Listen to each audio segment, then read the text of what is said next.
The dark and stormy night. My heart was racing.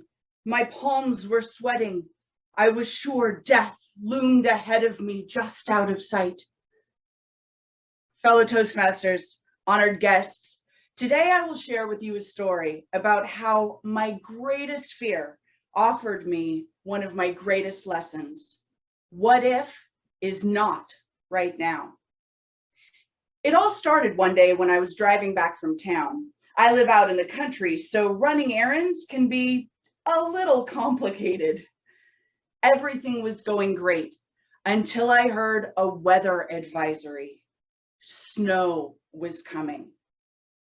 Now, when I was a kid, I used to love snow. You can build with it, you can ride in it, you can even eat it. And although it was slippery, when I was little, I didn't have that far to fall. But as I grew older, I didn't like snow quite as much. And driving in it, just hearing that snow was in the forecast filled me with foreboding. What if I couldn't get home in time? What if I got caught in it? I quickly pull out my cell phone and check every weather app I can find. They all agree the snow's not supposed to come for 2 hours. No problem. I only live 45 minutes away. I'll get home in plenty of time. But just to be sure, I checked the traffic. There's a fair amount of congestion on the highway. Lots of people in the same situation as me trying to get home before the snow hits. You know what? I'll take the back roads. That'll get me home in plenty of time.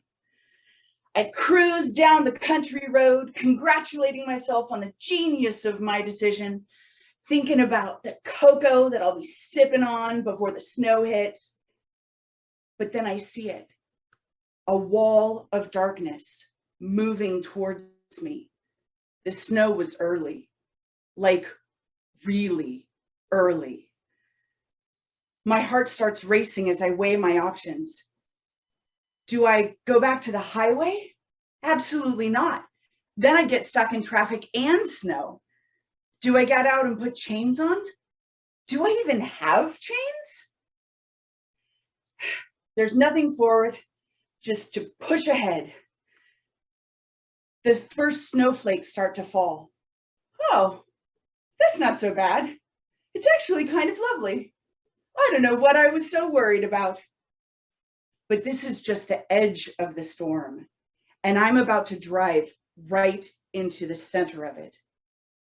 Within minutes, I can't see 10 feet in front of me. Snowdrifts pile up on either side of the road. I lose traction as the snow packs into my tire treads, and now the panic really sets in. What if I careen off into a snowdrift and total my car? What if I get buried and it takes them weeks to find me? What if I freeze to death? Take a deep breath, grip the wheel, slow into the curve, compensate for the skid. I can't breathe. It's like a vice is tightening on my chest. Oh God, what if I have a heart attack? What if I die before I have a chance to freeze to death? Well, friends, none of those things happened. It was a long and grueling drive, but I made it home safe and sound. Admittedly, I had to pry my fingertips off the steering wheel, but that was because I had tormented myself with all of those what ifs. I had made a difficult situation unbearable. And for what?